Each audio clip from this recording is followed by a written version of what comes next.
What if a killer didn't just commit crimes, but turned them into a game? What if he didn't hide from the police, No signs of break. but challenged them? And what if, after decades of investigation, no one still knows who he was?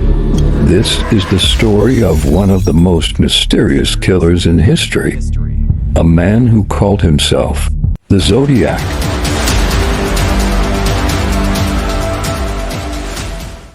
A quiet beginning.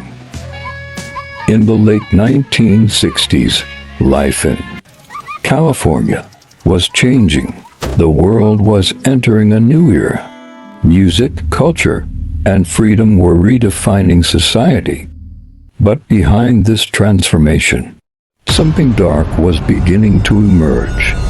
Something no one saw coming. The first attack. December 20th, 1968. A quiet night near a remote road outside the city. A young couple sat inside their parked car. They had no idea they were about to become part of a nightmare. A man approached the vehicle. No warning, no conversation. Gunshots shattered the silence. The attack was sudden, brutal, and calculated. When police arrived, they found a horrifying scene. Two victims, no clear suspect, no clear motive, just questions. A pattern begins. At first, investigators believed it was an isolated incident, a tragic but random act of violence. But they were wrong, because months later, it happened again. Another couple, another attack, another remote location. The similarities were impossible to ignore. Someone was targeting couples.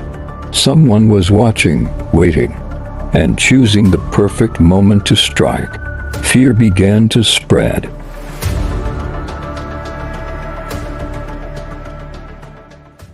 The killer speaks. Then something happened that changed everything. The killer made contact. In 1969, several newspapers received letters.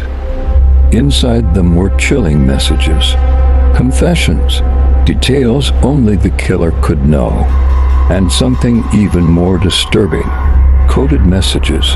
The killer demanded that his letters be published, or he would kill again. He gave himself a name, the Zodiac.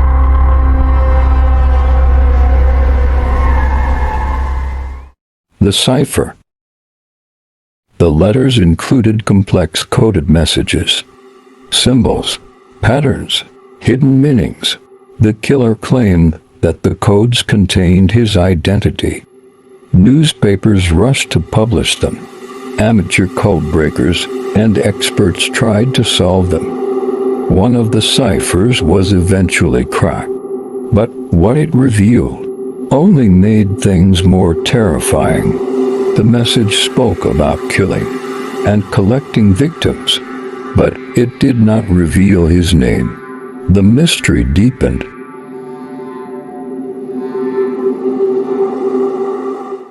Fear takes over California. As the letters continued, so did the attacks. People in San Francisco and surrounding areas began to panic. Parks became empty. Couples avoided isolated places. The media amplified the fear. Every new letter, every new clue, only made the situation worse. The Zodiac wasn't just killing. He was controlling the narrative. He was turning fear into power.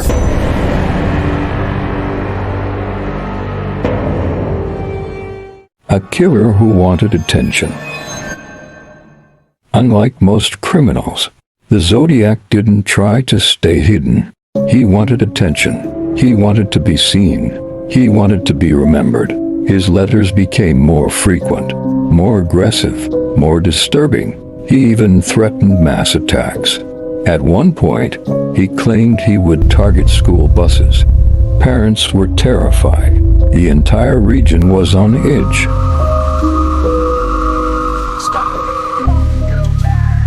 The police investigation. Police departments across California began working together. Hundreds of officers, thousands of leads. Suspects were questioned. Evidence was analyzed. But the case was complicated. The killer left very little behind. No clear fingerprints, no reliable eyewitness descriptions, and the letters only added confusion.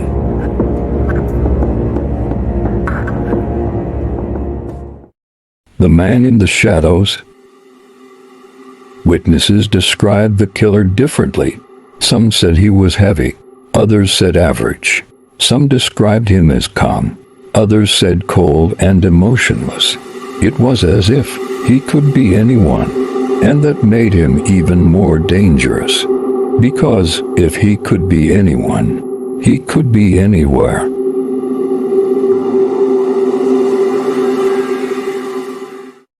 By the early 1970s, the Zodiac Killer had become a legend, a ghost, a nightmare without a face. But the most shocking part of the story was still to come, because soon, the killer would make a move that would confuse investigators even more. A move that would keep the mystery alive for decades. By the early 1970s, the Zodiac Killer had vanished. No arrests, no identity, just silence. But the mystery was far from over. Investigators had only one option left: find the man behind the letters. And soon, names began to appear. One man quickly became the center of attention: Arthur Lee Allen. He matched several descriptions, and his past raised serious questions. Police searched his home. They found weapons, suspicious materials, even items linked to the zodiac symbols. But something was missing: proof. Experts compared his handwriting to the zodiac letters. The result? Not a match. Fingerprints were found, but they didn't match Allen. And just like that, the case collapsed again. And Allen wasn't the only suspect. Over the years, dozens of names were investigated, but none of them could be proven guilty. But the most haunting mystery was still the cipher. One message remained unsolved for decades. Years later, a team of code breakers solved it, but the result shocked everyone. It didn't reveal his identity. The Zodiac didn't just want to kill. He wanted control. He wanted fear. He wanted to be remembered. The media turned him into a legend. Every letter, every clue made him more powerful. Then suddenly, the letters stopped. The killings stopped. The Zodiac disappeared. Was he caught? Did he die? Or did he simply walk away? Decades have passed, and yet the mystery remains. No name, no face, no final answer. Only one question still echoes through time. Who was the Zodiac Killer? For many investigators, one name still stands above all others: Arthur Lee Allen.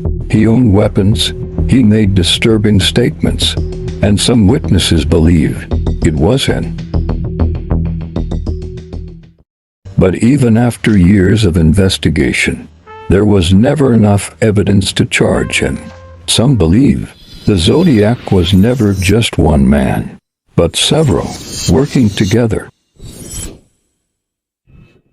Witnesses describe different faces, different body types, different voices. Others believe something even darker, that the Zodiac may have been someone inside law enforcement. He avoided capture, understood investigations, stayed one step ahead. Was it coincidence or knowledge? And then there were the ciphers, messages meant to reveal his identity, but most of them never did. The Zodiac didn't just kill, he performed. He controlled fear, he turned terror into attention, and then, just as suddenly as he appeared, he vanished. Did he stop? Did he die? Or did he simply change and continue living among us? The Zodiac Killer became more than a criminal. He became a legend, a symbol of fear and mystery. Even today, investigators continue searching. New technology, DNA testing, digital analysis, but still no final answer. After all these years, one question remains. Who was the Zodiac Killer? And more importantly, could he still be out there?